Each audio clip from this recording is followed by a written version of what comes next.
As a member of the Pension Subcommittee, I recently received a notice outlining our potential obligation to take steps to divest from companies enabling the mounting war crimes and human rights violations in Palestine. I've also received several emails from residents urging action on this matter. A year ago, this meeting heard a petition calling on the Council to divest, just as Brent Council did, from companies complicit in apartheid Africa.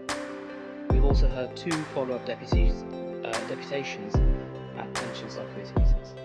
It's also worth noting that these asks are similar to what have previously been asked by environmental groups. With the situation in Gaza more desperate and critical than ever, and polls showing the majority of the public want the UK to stop arming Israel, what commitment can Brent Council give today with regards to divesting from complicit companies and taking steps towards more ethical investment in Brent Council funds? Cllr Mili Patel. We're very mindful of the legal notice circulated to all the LGPS administration authority and of the strength of the feeling locally. We continue to share the urgent call by our Labour government that the remaining hostages must be brought home safely so that families are not left in purgatory, and for a clear pathway towards enduring peace to become an urgent reality. We also recognise the growing documentation of flagrant human rights violations in Palestine and echo the international consensus that the status quo cannot hold. At home here in Brent, we must always balance our fiduciary duties as 22,000 members of the fund with our wider social and ethical responsibilities.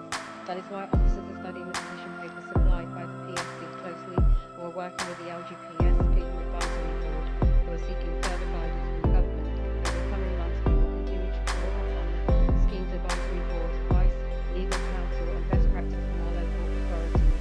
We also monitoring government's fit for the future reforms, which will require all assets to be managed with London SID by 2026. I can confirm that I'll be writing to the London SID to call for a more robust framework that will enable future exclusions of investments linked to conflict, military occupation, or genocide. I can also confirm Brent remains committed to responsible investment. All of our investment managers are signatories to the UN principles for responsible investment, and ESG considerations are integral to our approach. I'm pleased to announce that in the coming months we will also work with fund managers to disclose pension funds investment in companies listed by the United Nations OHCHR.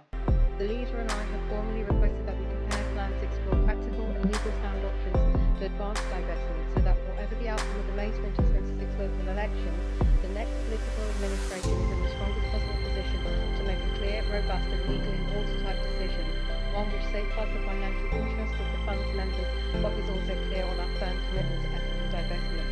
With this in mind, and while this background work by officers continue at pace, Brent Labour councillors are also exploring a codified election page on our forthcoming manifesto to pursue options to divest from companies implicated in breaches of either international law or worldwide human rights, as you have requested, and we will keep members updated as the work progresses. Thank you.